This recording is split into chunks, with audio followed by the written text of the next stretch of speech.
On recommence cette semaine avec l'isolation du plafond. On a terminé le raillage la semaine précédente, on a reçu notre isolant. Et donc là, mettre l'isolant, c'est vraiment un jeu d'enfant, hein. C'est pas très compliqué. La seule difficulté, c'est qu'on est un peu en hauteur, donc c'est toujours, on perd du temps à changer d'escabeau, à trouver l'angle, etc. Mais sinon, il suffit de couper l'isolant aux dimensions qu'on a entre nos bois et de le glisser de bout en bout, de part en part. En l'occurrence, là, on isole en 200 sur le plafond. Si on voulait vraiment faire quelque chose d'incroyable en termes d'isolation, il faudrait le faire en double passe. Là, encore une fois, nous, c'est pour de la location, donc on veut bien faire, mais on veut pas non plus s'envoyer au plafond avec ça. Donc, on passe en 200 et on estime que ce sera déjà très très bien pour cette maison-là. On fait morceau par morceau à chaque fois, donc on a 6 demi-pans à faire.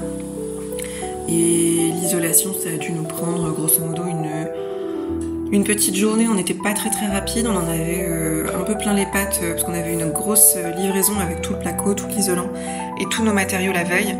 Donc on n'était pas très très rapide sur cette journée-là, mais ça l'a fait quand même.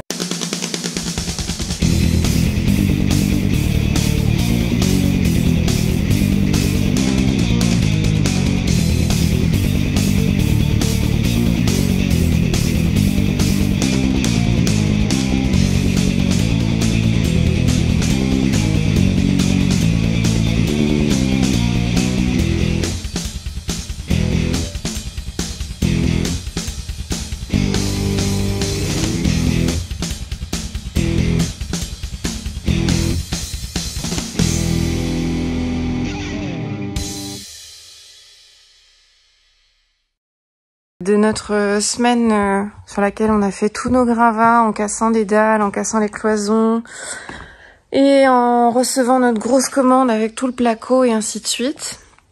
On a un petit peu triché parce que il manquait un rouleau, hein, je me suis plantée dans mes calculs. Donc on avait un fond de quand on a isolé la dalle de l'estrade là par le dessous, on avait mis déjà du 200. Donc on a mis un petit morceau là, un petit morceau là, et puis il nous reste un petit trou là. On rachètera un rouleau, hein, c'est tout. Le principe, c'est que l'électricien vient demain pour poser les gaines au plafond. Bon, il mettra ces gaines-là et puis on se débrouillera pour passer après, hein, c'est pas grave. Là, on a laissé pendouiller pour le moment parce que demain matin, première heure, j'ai aussi le charpentier qui vient pour regarder cette poutre qui apparemment s'appelle cette pièce de bois là. Donc la principale, celle qui est au centre, là. Visiblement, ça s'appellerait un poinçon. Sur le corps de la ferme et qui est tout mangé par les insectes. Donc demain on a le charpentier qui arrive à 8h pour nous dire si c'est possible, comment, combien, etc. Donc on a évité de surcharger en laine tout autour. Et surtout, moi j'aimerais bien, on verra ça demain, mais j'aimerais bien qu'il puisse intervenir dès que possible, parce que tant qu'il n'a pas fait ça, nous on peut pas continuer sur l'isolation, on peut pas continuer sur le plaquage. En tout cas de cette partie-là, on a plein d'autres choses à faire en attendant. Mais bon, ce serait bien que ça avance. Et voilà. Première vraie étape de terminer. Donc c'est moche, hein, vu comme ça, puis en plus il commence à faire sombre. Mais c'est quand même une grosse étape d'avoir avancé là-dessus et d'avoir isolé. Donc ça veut dire que demain, et une fois qu'on a racheté le petit morceau de laine qui nous manque, demain soir, en gros, on peut commencer à plaquer le plafond. Et ça, c'est juste génial. Donc voilà, on est fatigué, mais on est content. L'électricien est passé hier pour nous passer tous les câbles, du coup, et toutes les gaines au plafond. Donc on a toutes nos petites pieuvres qui sont là. Là-bas, on aura la partie technique avec le compteur général. Et là, on a tout ce qui est nécessaire, hein, chauffage, éclairage, prise, tout quoi. On a mis une lumière extérieure parce que là, on a le petit passage, l'espèce de petit chemin là qui fait le tour. Donc là, on a mis un éclairage extérieur de ce côté-là. Et on en a un ici. Alors, il l'a mis directement dans la laine. Tac. Du coup, on aura un éclairage ici. Donc la porte, là, pour rappel, elle va être réduite. Hein. Là, on va virer cette partie-là. On met une porte aux dimensions standard. Donc on en a un dans le petit passage là-bas. Là-bas, près de la porte, on a tout ce qui concerne la cuisine. éclairage, alimentation et ainsi de suite. Et là, toute la partie salle de bain. Maintenant, ce qu'il faut qu'on fasse, c'est qu'on isole, enfin qu'on raille et qu'on isole tous les murs extérieurs pour qu'ils puissent revenir. Ils nous veulent qu'on le fasse en 3 fois. Donc on isole tous les murs extérieurs, ils reviennent, ils passent tout dans les murs extérieurs. Et après, on fera toute la partie cloison intérieure et ils repasseront pour passer tout ça là-dedans. Et on pourra plaquer, faire les bandes et ainsi de suite et ainsi de suite. Avant de pouvoir faire l'isolation extérieure et le raillage, il faut qu'on condamne du coup ça. Donc pour rappel, on a les fenêtres là, donc on va juste faire une allège et mettre une fenêtre par-dessus. La fenêtre là-bas, il faut qu'on la réduise en largeur parce qu'elle est trop large pour la nouvelle cloison qu'on veut construire. Donc il faut qu'on enlève un petit morceau là. Et la porte d'entrée, idem, elle est très large. On aurait pu la remplacer à l'identique, ça aurait été cool d'ailleurs, mais ça coûte une fortune sur une porte sur mesure, gris... Enfin bref, donc on a pris le parti d'acheter une porte existante avec des dimensions standards et de virer le morceau là. Il faut qu'on la réduise aussi en hauteur. Donc on va s'attaquer à faire tout ça aujourd'hui, préparer et commencer à faire l'allège ici pour pouvoir cette semaine commencer à poser les fenêtres qui sont là et qui sont superbes. On les a protégées vite fait. Et on vous les montrera un petit peu mieux quand on les fera.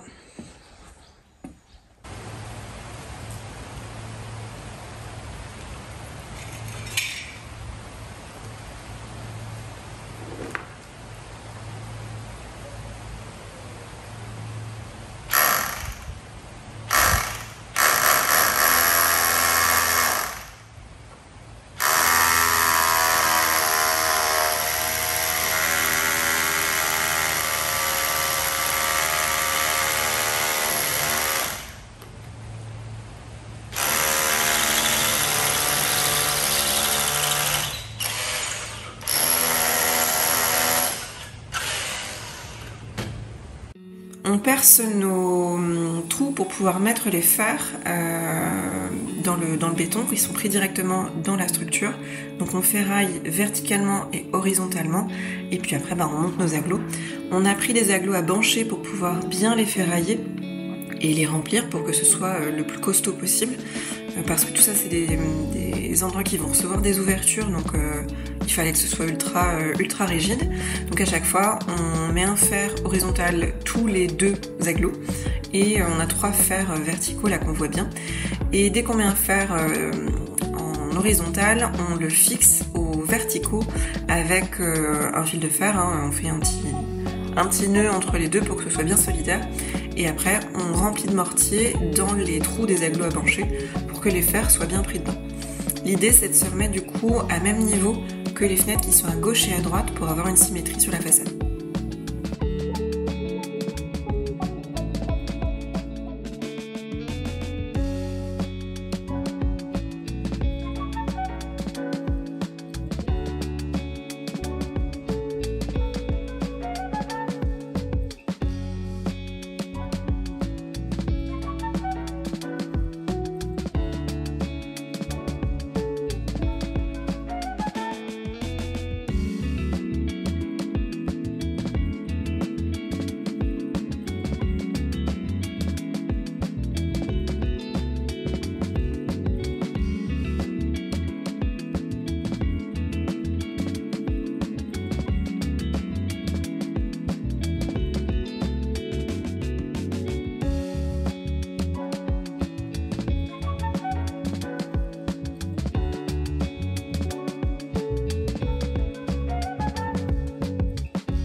Et sur le dernier rang, il manquait 4-5 cm, donc on a fait un coffrage avec le bois qu'on avait, on a fait un coffrage et on a coulé le seuil de la fenêtre finalement, qu'on a ferraillé également, donc on avait nos fers verticaux qui dépassaient et on a rajouté un fer horizontal dans ce petit coffrage là pour encore une fois que ce soit ultra solide.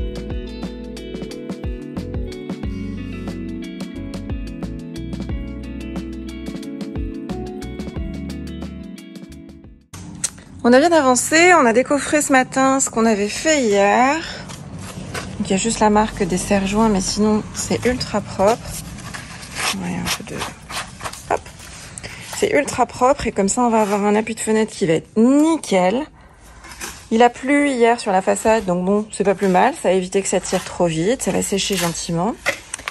Et du coup, c'était aussi trop large sur cette partie-là, mais de pas grand-chose. Il y avait 11 cm à récupérer.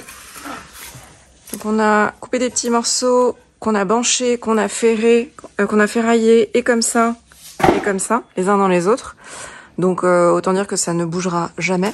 Il restait juste quelques centimètres sur le haut. La paire est en train de faire un bébé coffrage pour pouvoir terminer ça. En deux fois, parce que là, du coup, c'est un peu... On va attendre que ça prenne un petit peu. Et puis, ce sera déjà top, top, top. Et on reprendra bien toutes nos cotes pile poil avant de poser, quitte à refaire un petit coup d'enduit de façade, là, pour reboucher ce genre de choses. Nous aviserons. On a aussi fait, du coup, le calpinage de celle-ci.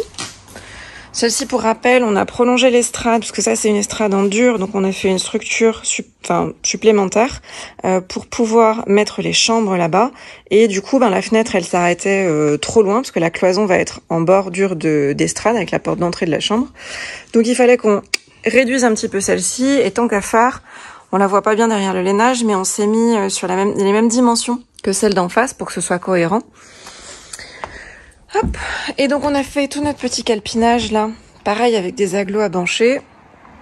Il nous restera un petit morceau en haut. On a nos fers qui sont prêts. On a la bétonnière qui a déjà tourné, le mortier est prêt. On va tout démonter maintenant, parce que là c'est tout posé à blanc, et tout remonter avec le mortier et avec les fers.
Elle porte qui a des dimensions standards, qui nous fait un 218 de haut, 96 de large.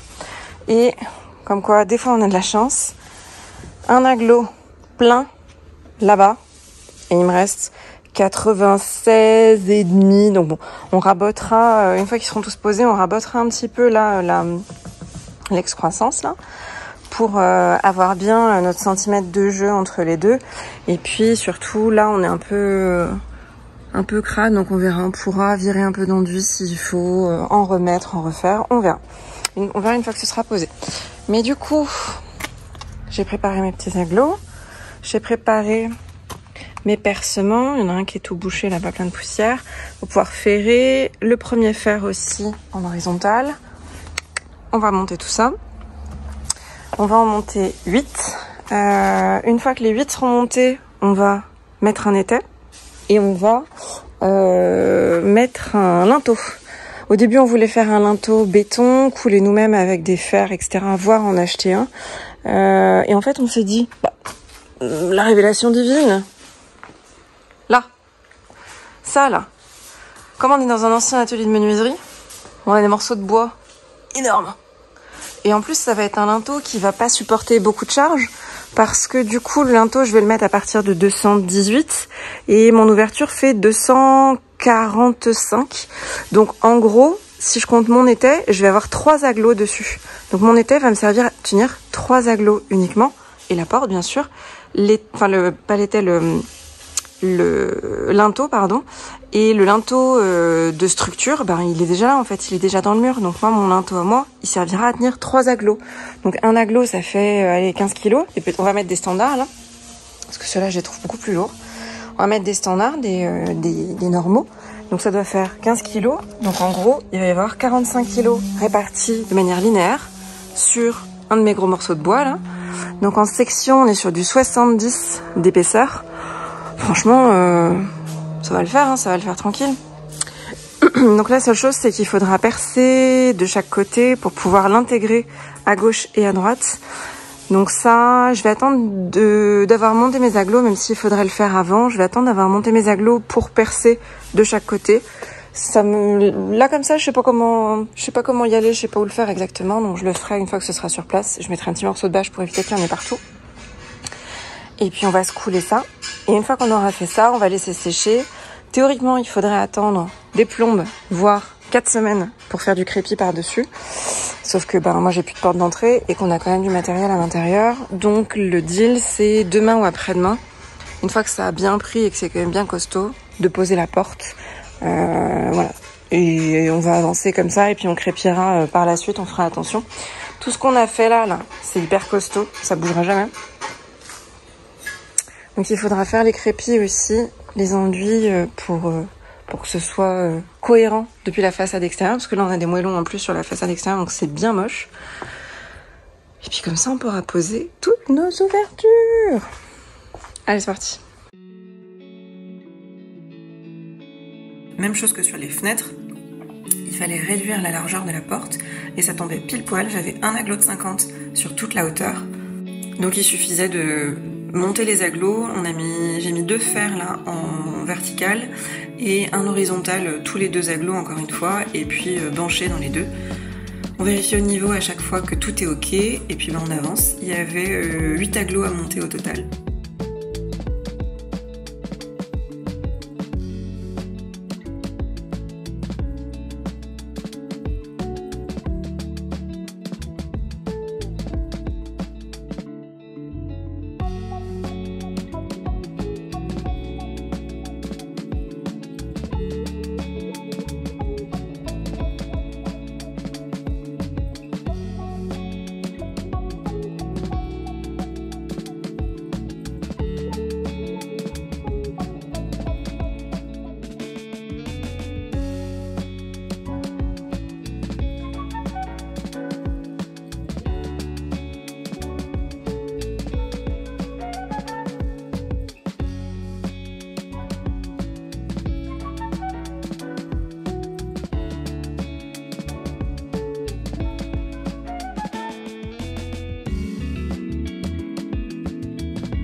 Ouais.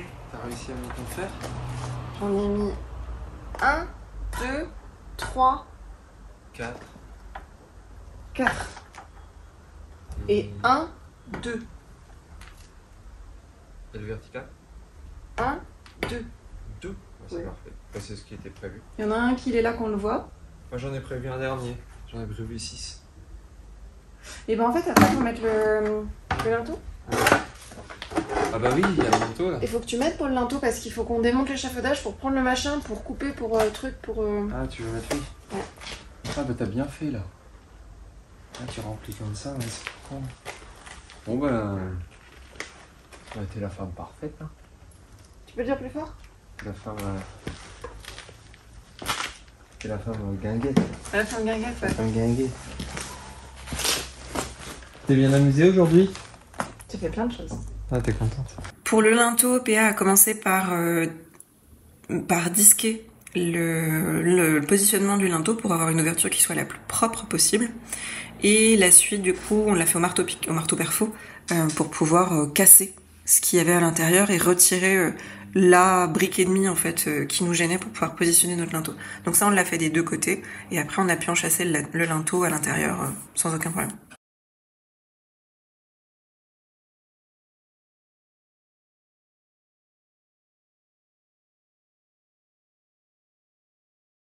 On a laissé sécher toute la nuit, donc là c'est encore humide parce que il a plu, donc les agglos sont trempés.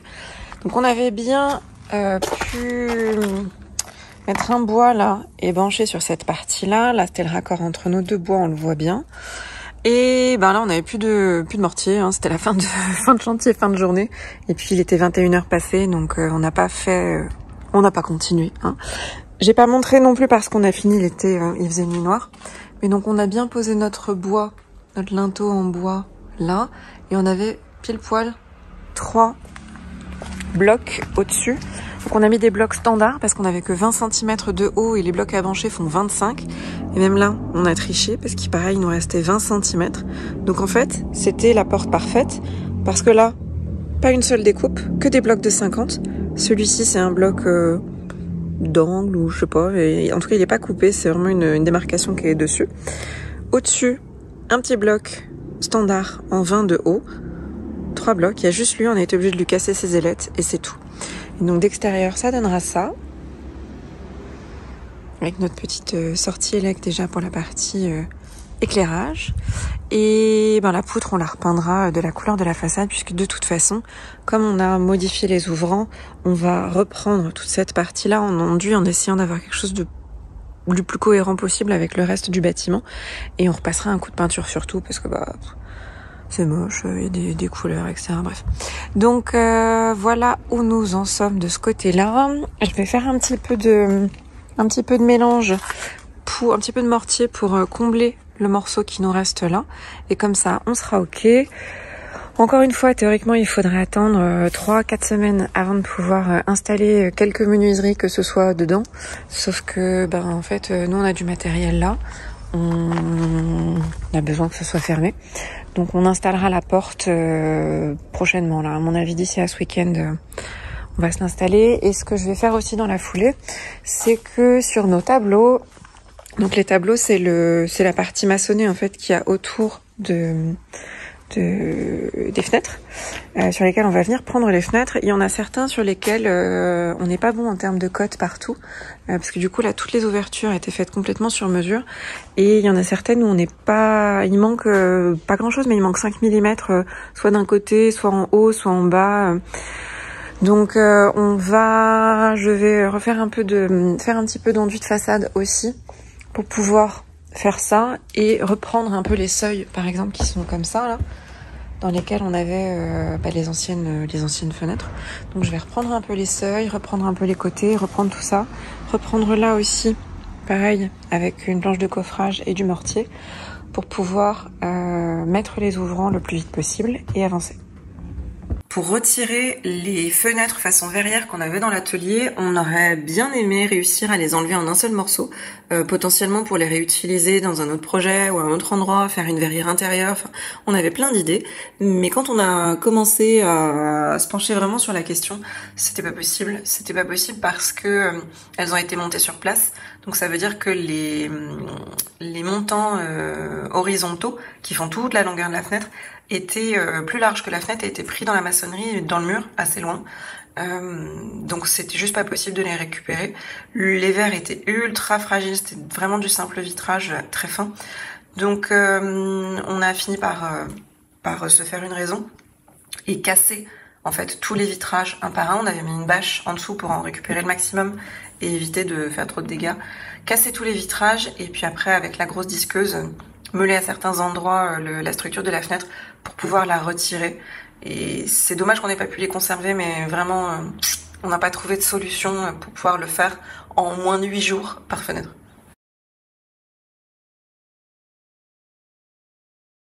On a tout passé à l'enduit. Donc là, sur cette partie-là, on voit encore là les démarcations entre les agglos. Peut-être que c'est le temps que ça sèche, je ne sais pas. On n'a jamais fait d'enduit, donc on verra bien. On a essayé de faire une finition gratouillée un petit peu comme celle d'à côté. De toute façon, il y aura une démarcation, mais une fois qu'on aura tout peint de la même couleur, ça va quand même bien se fondre. Voilà, on a positionné toutes nos fenêtres à l'endroit où elles vont aller pour pouvoir bien vérifier les cotes. Et on a rebouché tout ce qui nécessitait d'être rebouché avant la pose du coup des menuiseries. Là-bas, là. Et on a refait juste le tableau là-bas qui était trop large pour la menuiserie. Donc on l'a refait en bas, mais on l'a surtout enduit là sur les deux largeurs pour pouvoir le réduire un petit peu. Et l'idée, c'est que aujourd'hui ou demain, donc la semaine prochaine pour vous, on puisse commencer à mettre les fenêtres. Et ce qui va nous faire hors d'eau, hors d'air, et ce qui va faire qu'on va pouvoir commencer vraiment à railler et isoler tous les murs extérieurs. Parce qu'en plus là, notre placo, il fait assez humide, il a plu ces derniers jours, etc. Donc notre placo, il est un petit peu ramolli. Et pour le poser au plafond, franchement, ça va pas être sympa s'il est encore comme ça. Voilà où on en est sur cette fin de semaine. Et puis on vous retrouve la semaine prochaine, j'espère, avec tous nos ouvrants qui seront installés.